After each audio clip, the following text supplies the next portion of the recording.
Hello बच्चों, आज बेटा हम स्टार्ट करते हैं। नेक्स्ट टॉपिक हमारा magnetic field at the equatorial line of a magnetic dipole. इससे पहले हमने मैग्नेटिक डाइपोल की जो एक्सियल लाइन होती है उसके ऊपर मैग्नेटिक फील्ड कैलकुलेट किया था। अब हम इक्वाटोरियल लाइन के ऊपर मैग्नेटिक फील्ड कैलकुलेट करेंगे और ये सिमिलर टॉपिक है जो हमने इलेक्ट्रोस्टैटिक्स में पढ़ा था। ठीक है, वही टॉपिक हम मैग्नेटिक फील्ड के अंदर पढ़ रहे हैं, मैग्नेटिक डाइपोल के अंदर निकालेंगे। तो देखो कैसे, बिल्कुल सिंपल सा है। ये कोई डाइपोल हमने मान लिया, मैग्नेटिक डाइपोल। मैग्नेटिक डाइपोल क्या होता है? एक ऐसी अरेंजमेंट जिसमें दो अनलाइक पोल्स हो इक्वल पोल स्ट्रेंथ के साथ। तो यहाँ पे साउथ पोल ले लिया, यहाँ पे नॉर्थ पोल ले लिया। ये इस डाइपोल की कोई इक्वेटोरियल लाइन है। ये इसका सेंटर हो मिड पॉइंट, ये लेंथ यहां से यहां तक 12। ठीक है, तो ये यहां से यहां तक कितना L और ये यहां से यहां तक लेंथ कितनी L। ये मिड पॉइंट है किसका? मैग्नेटिक डाइपोल का। इक्वेटोरियल लाइन वो लाइन होती है जो बिल्कुल किसी को परपेंडिकुलरली कट करती है, किसी डाइपोल को परपेंडिकुलरली कट करती है उसके मिड पॉइंट से। तो यहाँ पे हमने एक पॉइंट P कंसीडर कर लिया और P जो है यहाँ से D डिस्टेंस पे, किससे D डिस्टेंस पे? जो हमारा मिड पॉइंट उससे D डिस्टेंस पे। ठीक है, तो यहां से ये इस लाइन को मिला दिया, यहां से पहले डायग्राम कंप्लीट कर इस लाइन को मिला दिया। ठीक है, तो ये डिस्टेंस कितना हो गया? SP, ये MP। तो जो साउथ पोल है उसके कारण यहाँ पे मैग्नेटिक फील्ड इंटेंसिटी कितनी होगी? वो नॉर्थ पोल के कारण यहाँ पे मैग्नेटिक फील्ड इंटेंसिटी कितनी होगी? वो। और फिर दोनों को हम ऐड कर देंगे by triangular law of vector और by parallelogram law of vector, जो भी इसमें लगेगा। तो यहाँ पे देखो, पहले ये डिस्टेंस CM, तो यहाँ पे इन ट्रायंगल SOP SP कितना आ जाएगा? SP is equal to under root, this is SO square plus OP square. और SP हमारे पास कितना आ गया? Under root D square. ये कितना है? सॉरी, SO कितना है? SO L स्क्वायर प्लस ये कितना? D square. ठीक है, और ये किसके बराबर होगा? ये इतना ही क्या आएगा हमारे पास? NP आएगा। इस ट्रायंगल में निकालने पे NP भी इसी के बराबर है। ठीक है, तो यहां पे magnetic field at point P due to S pole, जो साउथ पोल है उसके कारण P पॉइंट के ऊपर कितना मैग्नेटिक फील्ड होगा वो कैलकुलेट करते हैं। तो यहाँ पे किस डायरेक्शन में होगा? तो यहाँ पे क्या करें, हमें यूनिट नॉर्थ पोल रख दें। यूनिट पोल रखो, इस पे ऊपर L, unit pole north pole रखो। तो नॉर्थ पोल यहाँ पे साउथ पोल क्या करेगा? इसको अट्रैक्ट करेगा, और अट्रैक्ट करेगा तो डायरेक्शन किधर आएगी? डायरेक्शन इधर आएगी। दिस इज B1 और फॉर्मूला क्या होता है? B1 is equal to mu naught upon 4 pi pole strength कितनी M divided by SP square. SP की जगह हम क्या लिख सकते हैं? L square plus D square. ठीक है, और ये डायरेक्शन किधर आएगी? This direction along PS, P से S की तरफ, क्योंकि यहाँ पे नॉर्थ पोल होगा। क्योंकि मैग्नेटिक फील्ड इंटेंसिटी कैसे चेक करते हैं? मैग्नेटिक फील्ड कैसे चेक करते हैं? वहां पे हाइपोथेटिकल यूनिट नॉर्थ पोल रखते हैं, यहाँ पे हाइपोथेटिकल यूनिट नॉर्थ पोल रखेंगे, तो ये साउथ पोल उसको अपनी तरफ खींचेगी। ठीक है, इसी तरह से ड्यू टू N पोल, भाई नॉर्थ पोल के कारण यहाँ पे कितना होगा? तो नॉर्थ पोल के कारण यहाँ पे, तो ये नॉर्थ पोल, ये भी नॉर्थ पोल, तो क्या करेगा? इसको रिपेल करेगा ये इस तरह से। This is B2। ठीक है, कितना आएगा? B2 is equal to mu naught 4 pi, force strength कितनी m और डिस्टेंस कितना l square plus d square, same इतना ही आएगा लेकिन डायरेक्शन किधर होगी, अलोंग np, n से p की तरफ जा रहा है पास की तरफ। तो यहाँ पे नेट कितना आएगा, यहाँ पे नेट कितना आएगा, तो नेट दो वेक्टर्स हैं, तो दो वेक्टर्स का रिजल्टेंट हम पैरेललोग्राम लॉ से निकाल सकते हैं या इसको रेक्टेंगुलर कंपोनेंट्स में तोड़ करके कर सकते हैं। तो दोनों से सेम रिजल्ट आना, कैसे भी कर लो, रेक्टेंगुलर कंपोनेंट से कर लो चाहे पैरेललोग्राम लॉ में तोड़ करके कर लो। तो यहाँ पे देखो मैं यहाँ पैरेललोग्राम लॉ से करके दिखाता हूँ। तो यहाँ पे देखो इस पैरेललोग्राम को कंप्लीट करो, b1 मैग्नीट्यूड किसके बराबर है, b2 की मैग्नीट्यूड के बराबर दिख रहा है। ये भी कितना है, म्यू नॉट 4 पाई m l square plus d square, कितना है म्यू नॉट 4 पाई m l square plus d square, थोड़ा सा डायरेक्शन का फर्क है। तो यहाँ से इसको तोड़ लो, पैरेललोग्राम को कंप्लीट करो, पैरेललोग्राम को कंप्लीट करेंगे तो यहाँ पे देखो ये इसका डायगोनल, ये डायगोनल, यहाँ थोड़ा सा ये डायगोनल, ये पैरेललोग्राम मैंने कंप्लीट कर दिया और ये डायगोनल जो होगा ये हमें रिजल्टेंट वेक्टर देगा। तो ये एंगल थीटा, ये एंगल थीटा, ये एंगल भी थीटा और ये एंगल भी कितना थीटा। तो b1 और b2 के बीच में टोटल एंगल कितना हो जाएगा, 2 थीटा। नाम दे लो p q r s, p q r s। तो pr हमारा क्या होगा, रिजल्टेंट वेक्टर, एक वेक्टर इधर एक वेक्टर इधर, ये जो इसका डायगोनल जो होगा वो हमें रिजल्टेंट वेक्टर देगा। तो यहाँ पे निकाल सकते हैं, यहाँ पे यूज करते हैं यूजिंग पैरेललोग्राम लॉ। बता देता हूँ बेटा इसको,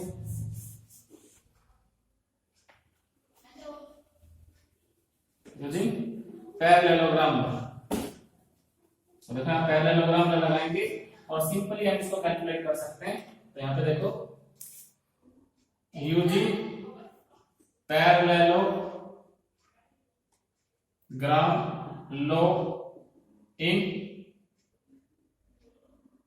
PQRS, जो पैरेललोग्राम PQRS में पैरेललोग्राम लॉ लगाओ, पैरेललोग्राम लॉ लगाएंगे तो PR इसकी मैग्नीट्यूड किसके बराबर आएगी, ये हमारे पास आएगी, दिस इज ये वेक्टर कितना हमारा RS स्क्वायर, इसका whole square plus PQ square plus 2RS PQ into cos 2 theta. देखो इसके और इसके बीच में टोटल एंगल कितना, ये एंगल देखो टोटल, ये थीटा थीटा ये कितना होगा टोटल 2 थीटा, कितना हो जाएगा, ये 2 थीटा हो जाएगा। तो b1 और b2 के बीच का एंगल कितना आएगा, 2 थीटा। ठीक है, ये पूरा रूट के अंदर। तो PR हमारे पास कितना आ गया, this is b1 square plus b2 square plus 2 b1 b2 cos 2 theta, लिख सकते हैं ऐसे। तो ये किसके बराबर है, PQ is equal to b2 vector, RS is equal to b1 vector, रख दिया। अब हमने एक चीज देखा था कि b1 जो है मैग्नीट्यूड में किसके बराबर है, b2 के बराबर। तो इसको क्या लिख सकता हूं, PR is equal to under root 2b1 square plus 2b1 square cos 2 theta by b2 को b1 कर दिया तो b1, इसको b1 लिखा 2b1 square, b1 into b1 2b1 square cos 2 theta. ठीक है, और इसको हम यहां से और थोड़ा सा इधर ही सोल्व कर लेते हैं। क्या जाएगा, ये हमारे पास आ जाएगा, this is under root 2b1 square common ले लो, अंदर क्या बच गया 1 plus cos 2 theta, 1 plus cos 2 theta. 1 plus cos 2 theta का फॉर्मूला होता है, इसको मैंने रिजल्टेंट मैग्नेटिक फील्ड B लिख दिया, कितना आएगा अंडर रूट 2b1 स्क्वायर और ये होता है 2 cos square theta, 1 plus cos theta, 1 plus cos 2 theta का जो फॉर्मूला होता है 2 cos square square theta, angle का यहाँ हाफ हो जाता है, तो कितना आ जाएगा हमारे पास, this is 2b1 cos theta, 4 का रूट 2 b1 स्क्वायर का b1 और cos स्क्वायर का cos थीटा, तो यहाँ पे वैल्यू रख देंगे, वैल्यू रखो 2 b1 कितना म्यू नॉट अपॉन 4 पाई m l square plus d square, और cos थीटा इस ट्रायंगल में cos थीटा निकाल लो, इसी ट्रायंगल में cos थीटा निकालेंगे तो cos थीटा किसके बराबर आएगा, cos theta is equal to base upon hypotenuse, base कितना, बेस हमारे पास l, हाइपोटेन्यूज कितना under root l square plus d square, तो मैं cos थीटा की वैल्यू लेता हूं l under root l square plus d square. ठीक है, अब यहां से देखो, यहां से हम देखेंगे तो ये हमारे पास क्या आ जाएगा बेटा, देखो यहाँ पे इसको हम सोल्व करते हैं, आगे आगे सोल्व करेंगे तो देखो क्या आएगा हमारे पास, जो डिजायर रिजल्ट है वो आ जाएगा, और रिजल्ट हमारा क्या आएगा, देखो यहाँ पे b is equal to 2m into l, किसके बराबर होता है, कैपिटल M के बराबर मैग्नेटिक डायपोल मोमेंट, तो मैंने इसको मैग्नेटिक डायपोल मोमेंट रख दिया नीचे 4 पाई, और यहाँ पे देखो इसकी पावर कितनी, l square plus d square की पावर कितना 3/2। ठीक है, m इंटू 2l ये मैग्नेटिक डायपोल मोमेंट होता है, मैग्नेटिक डायपोल मोमेंट कल भी हमने डिस्कस किया था इसके बारे में, मैग्नेटिक डायपोल मोमेंट। ये आ गया four short dipole, short dipole के केस में क्या होता है, अगर डायपोल हमारे पास छोटा डायपोल है तो हम वहां पे कंडीशन लिखते हैं कि जो d होगा बहुत बड़ा होगा l से, तो d square plus l square को हम नियरली क्या लिख सकते हैं, nearly equal to d square, l square को छोड़ दें, तो यहाँ कितना आ जाएगा, b is equal to mu naught m divided by 4 pi. ठीक है, और इसकी पावर d की पावर d स्क्वायर की पावर 3/2 d क्यूब आई। ठीक है, और एक इसकी तरफ आएगा, एक इसकी तरफ आएगा नॉर्थ से साउथ की तरफ, इधर आएगा, इस डायरेक्शन में आएगा, along north to south.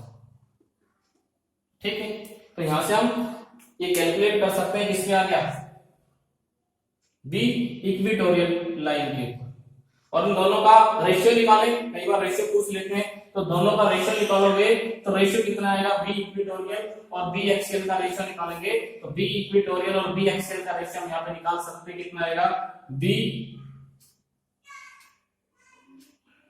Axial और बी इक्वाटोरियल, रख दो बी एक्सियल की वैल्यू कल निकाला था 2m 4 पाई d क्यूब, और ये उल्टा हो जाएगा 4 pi d cube upon mu naught m, cut गया, कितना आएगा, b axial is equal to twice of b equatorial. Axial line पे जो होता है वो 2 टाइम्स ऑफ इक्वाटोरियल लाइन के बराबर। ठीक है, तो बेटा ये हमारा किस पे आ गया, किस पे आ गया, एक्सियल लाइन के ऊपर, सॉरी इक्वाटोरियल लाइन के ऊपर, और यहाँ पे हमने रेशियो निकाल लिया, ये तुमने पढ़ा हुआ इसलिए मैंने जल्दी से करवा दिया इसको, और आई होप कि अच्छे से समझ में आया होगा। ठीक है, अब इससे आगे हम चलते हैं बेटा, जो किसी भी डाइपोल को जो मैग्नेटिक फील्ड में रखते हैं तो उसके ऊपर कितना टॉर्क लगता है वो हम कैलकुलेट करते हैं, और ये भी तुम्हारा पढ़ा हुआ है तो ज्यादा दिक्कत नहीं आएगी इसमें। तो यहाँ पे हम देखते हैं torque on a dipole placed in uniform magnetic field, torque on a magnetic dipole placed in uniform magnetic field.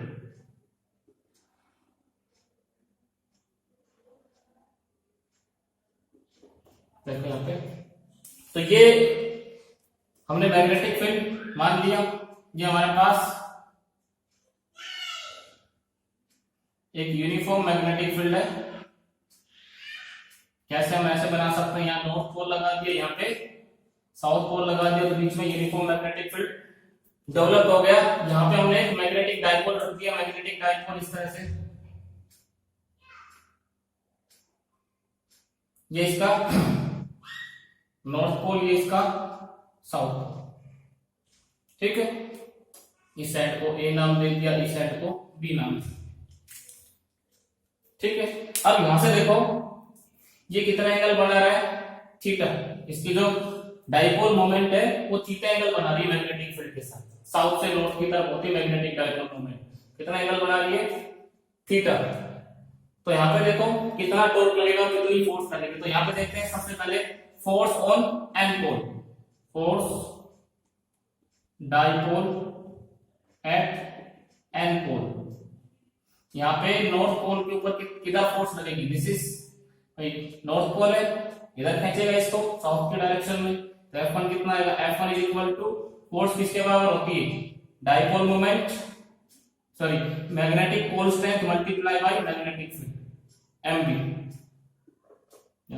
Cross MB लिखते, और किधर लगेगी ये, अलोंग डायरेक्शन ऑफ B, इधर लगेगी मैग्नेटिक फील्ड की डायरेक्शन में, ये मैग्नेटिक फील्ड की डायरेक्शन है, इधर लग रही है। S पोल के ऊपर किधर लगेगी, इसको C नाम दे दो,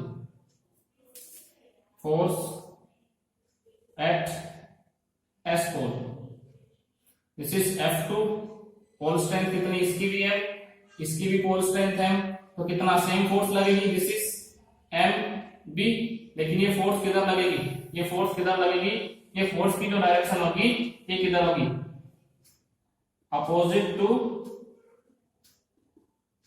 B, मैग्नेटिक फील्ड होगा उसके अपोजिट डायरेक्शन में, क्योंकि यहाँ पे साउथ पोल इधर नॉर्थ पोल, तो ये अपोजिट डायरेक्शन में है।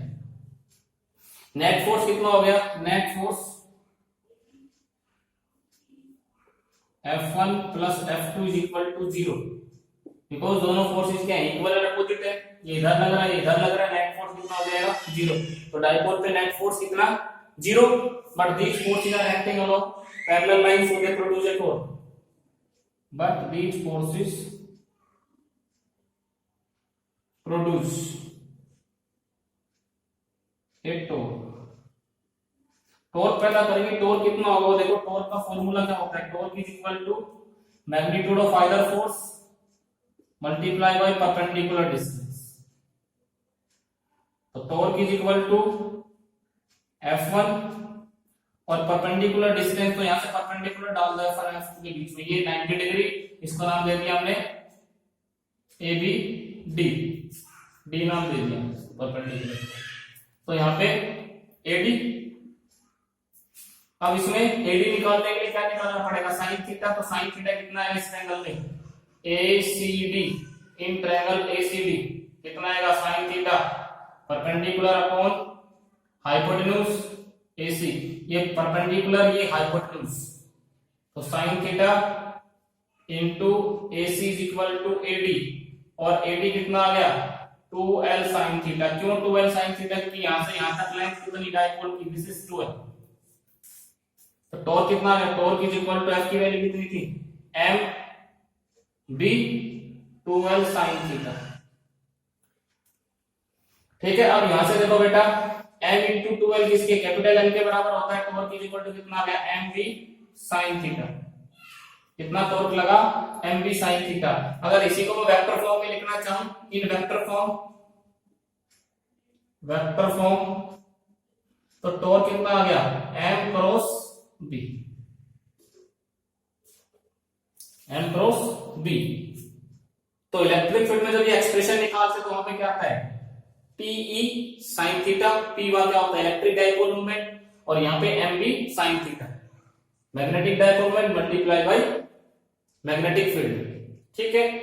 तो ये torque on a dipole placed in uniform magnetic field, ठीक है। फोर्स 0 लगता है लेकिन टॉर्क 0 नहीं होता है, ये फोर्सेस जो होती है इक्वल एंड अपोजिट होती है और पैरेलल लाइंस के अलग एक्ट करती है, so they produce torque. Couple of forces बनता है जिससे डाइपोल के ऊपर टॉर्क लगता है, ठीक है।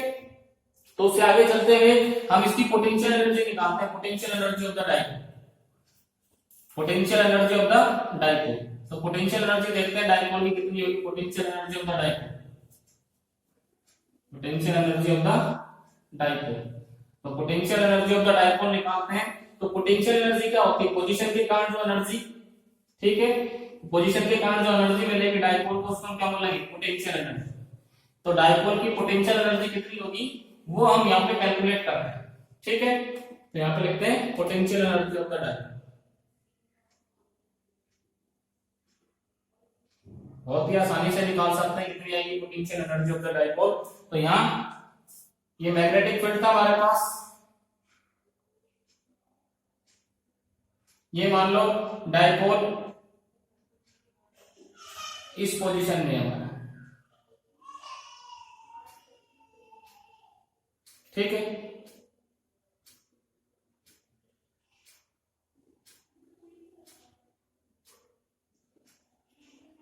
जी ठीक है, मान लो इनिशियली वो इस पोजीशन में था, इनिशियली इस पोजीशन में था, इधर नॉर्थ इधर साउथ। हमने इसको घुमा करके थोड़ा सा ऐसे घुमा दिया, तो घुमाने में क्या करना पड़ेगा, वर्क डन करना पड़ेगा। तो small amount of work done, small amount of work done in rotating the dipole,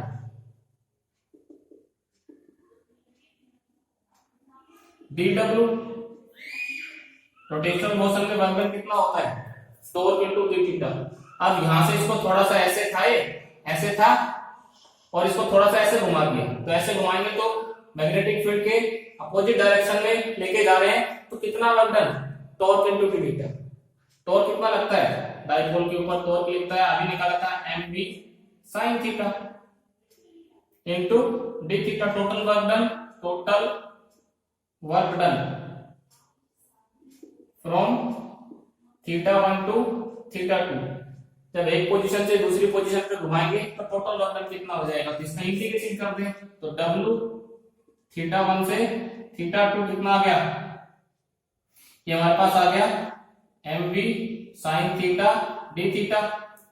w is equal to mv को बाहर ले लो, sin थीटा का इंटीग्रेशन माइनस cos थीटा और थीटा 1 से थीटा 2, ठीक है। कितना आ जाएगा, लिमिट रखेंगे तो minus mv cos theta 2 minus cos theta 1, upper limit minus lower limit, cos theta 2 minus cos theta 1, ठीक है। तो ये हमारा क्या हो गया, वर्क डन आ गया। अब if theta 1 is equal to 90 and theta 2 is equal to theta 90 से और किसी भी एंगल पे घुमा रहे हैं, तो वर्क कितना आ जाएगा, this is minus mv cos theta minus cos 90। Theta 1 की जगह 90 रख दिया और यहाँ पे थीटा रख दिया, तो 90 कितना होता है, 0 कितना आ गया, w is equal to minus mv cos theta. और ये वर्क डन किसमें स्टोर हो जाएगा, पोटेंशियल एनर्जी के रूप में। यही वर्क डन जो हम वर्क करेंगे इसको घुमाने में, ये किसमें स्टोर हो जाएगा, पोटेंशियल एनर्जी के रूप में। अब दो तीन कंडीशन इसमें बनती है, क्या कंडीशन बनती है, देखो फर्स्ट कंडीशन क्या है, when theta is equal to 90, तो पोटेंशियल एनर्जी कितनी हो जाएगी, u, पोटेंशियल एनर्जी को u से लिख रहे हैं यहाँ पे, u कितना माइनस mv cos 90, 0। तो जीरो पोटेंशियल एनर्जी की पोजीशन होती अगर डाइपोल परपेंडिकुलर है मैग्नेटिक फील्ड के, तो जीरो पोटेंशियल एनर्जी की पोजीशन होती है, उसमें कोई पोटेंशियल एनर्जी नहीं होती। दूसरा case, when theta is equal to 0 degree, then u कितना आ जाएगा हमारे पास, u is equal to minus mv cos 0, और cos 0 कितना होता है, -1, तो सॉरी cos 0 1 होता है माइनस mv। ये होती है minimum potential energy, minimum potential energy. और पोटेंशियल एनर्जी जहां पे मिनिमम होती है वहां पे स्टेबिलिटी मैक्सिमम होती है, मैक्सिमम स्टेबिलिटी। ये मैंने पढ़ा भी रखा है तुम्हें, इसलिए मैं जल्दी जल्दी ज्यादा एक्सप्लेन नहीं कर रहा हूं। आई होप कि समझ में आ रहा होगा, minimum potential energy maximum stability. और तीसरा तीसरा देखो, तीसरा केस क्या हो सकता है, when theta is equal to 180 degree, theta 180 degree, तो यहाँ पे u कितना हो गया minus M B cos 180 degree, cos 180 कितना होता है -1, तो minus minus plus M B, और ये होती है मैक्सिमम पोटेंशियल एनर्जी और मिनिमम स्टेबिलिटी। स्टेबिलिटी यहाँ पे जो स्टेबिलिटी है वो मिनिमम रहेगी और पोटेंशियल एनर्जी क्या रहेगी, मैक्सिमम। तो ये चीजें इंपॉर्टेंट है, एग्जाम में पूछी जा सकती हैं, 1 मार्क्स में ऑब्जेक्टिव में आ सकती हैं। तो ये वहां पे भी एक्सप्लेन हमने किया था और यहाँ पे भी एक्सप्लेन कर दिया है, ठीक है। तो इन चीजों को हमें ध्यान में रखना है, ठीक है। तो ये क्या हो गया, potential energy of the dipole placed in uniform electric field, ठीक है। अब यहाँ पे देखो दूसरी, अगर dipole time period of oscillation निकालना चाहिए, इसका टाइम पीरियड ऑफ ऑसिलेशन का मतलब क्या है, ये देखिए कि जो डायपोल है उसके पास क्या है, इनर्शिया है, ठीक है। और इनर्शिया के कारण जब ये यहां से घूम करके यहां पे आएगा तो ये यहां पे नहीं रुकता है। जैसे ये हमारे पास मैग्नेटिक फील्ड है और इसमें ये मैग्नेटिक नीडल है, मैग्नेटिक डायपोल मान लो, ये हमारे पास एक मैग्नेटिक नीडल है,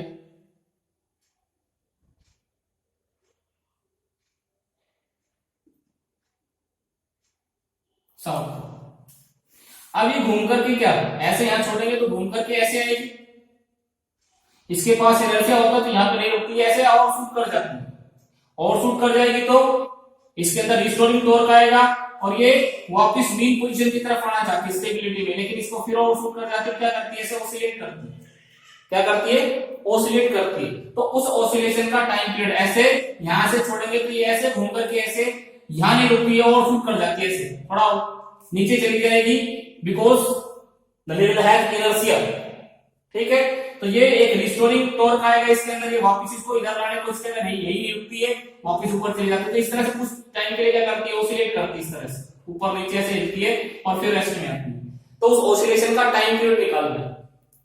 तो यहां पे देखो time period of oscillation,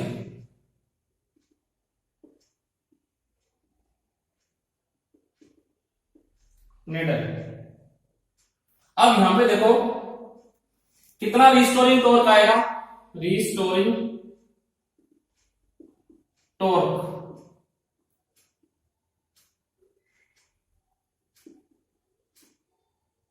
produced, ठीक है, minus M B sine theta, जितना अप्लाइड टॉर्क था उतना ही रिस्टोरिंग टॉर्क, माइनस का साइन रिस्टोरिंग है, कैसा टॉर्क है, रिस्टोरिंग टॉर्क, ठीक है। अब इसमें जो थीटा होता है वो ज्यादा बड़ा नहीं होता, when theta is small then sine theta nearly equal to, क्या लिख सकते हैं, थीटा लिख सकते हैं, क्या लिख सकते हैं, थीटा। तो यहां पे देखो torque is equal to M B theta minus का, और नेगेटिव साइन क्या बता रहा है कि जो टॉर्क हो कैसा है, यहां पे जो थीटा और यहां जो टॉर्क है एंगुलर एक्सेलरेशन, यहां मैकेनिक्स में हम देखें तो टॉर्क जो होता है वो आई अल्फा के बराबर होता है, torque is equal to I into alpha, ये एंगुलर एक्सेलरेशन होता है और ये मोमेंट ऑफ इनर्शिया होता है। तो यहां हम लिख सकते हैं माइनस एम बी थीटा, और यहां से यहां देखो थीटा अपॉन अल्फा कितना आ जाएगा, थीटा अपॉन अल्फा करें, थीटा अपॉन अल्फा, तो यहां हमारे पास आ जाएगा I divided by M B, minus का साइन, माइनस के साइन को नेगलेक्ट कर दो, नेगेटिव साइन। तो टाइम पीरियड निकाल सकते हैं, time period of oscillation, time period जो होता है 2 pi under root displacement divided by acceleration, तो t is equal to 2 pi theta upon alpha. Theta upon alpha कितना है हमारा, थीटा अपॉन अल्फा हमारा आ गया t is equal to 2 pi under root theta upon alpha pi by M. तो ये हमारा क्या आ गया, टाइम पीरियड ऑफ ऑसिलेशन आ गया कि किस टाइम पीरियड के साथ ये ऑसिलेट करेगी। नीडल हमारी ये ऐसे थी, ऐसे यहां नहीं रुकेगी, नीचे चला जाती है थोड़ा सा और एक रिस्टोरिंग टॉर्क आता है जिसको वापस लाने की कोशिश करता है, लेकिन यहां नहीं रुकती, फिर वो शूट कर जाती है। इस तरह से कुछ टाइम के लिए क्या करती है, ऐसे हिलती, तो उसका टाइम पीरियड ऑफ ऑसिलेशन। और यहां से हम मैग्नेटिक फील्ड भी निकाल सकते हैं इस time of period of oscillation से। तो टी स्क्वायर कितना 4 pi square I by M B, दोनों तरफ स्क्वायर करें तो बी कितना आ जाएगा 4 pi square I by M T square. Time period of oscillation से मैग्नेटिक फील्ड भी निकाल सकते हैं अगर मोमेंट ऑफ इनर्शिया पता है हमें और मैग्नेटिक डाइपोल मोमेंट का पता है। ठीक है, तो ये टाइम पीरियड ऑफ ऑसिलेशन होता है किसी भी निडल का मैग्नेटिक फील्ड के अंदर। ठीक है, और ऑसिलेट क्यों करती है। अब यहाँ पे ये चीज तुम्हारे लिए नहीं है, तो ये रोटेशनल मोशन में 11th क्लास में हम पढ़ते हैं। तो जो टॉर्क होता है moment of inertia multiply by angular displacement. ठीक है, तो बेटा आई होप कि समझ में आया होगा। इससे आगे नेक्स्ट लेक्चर में करेंगे। Thank you.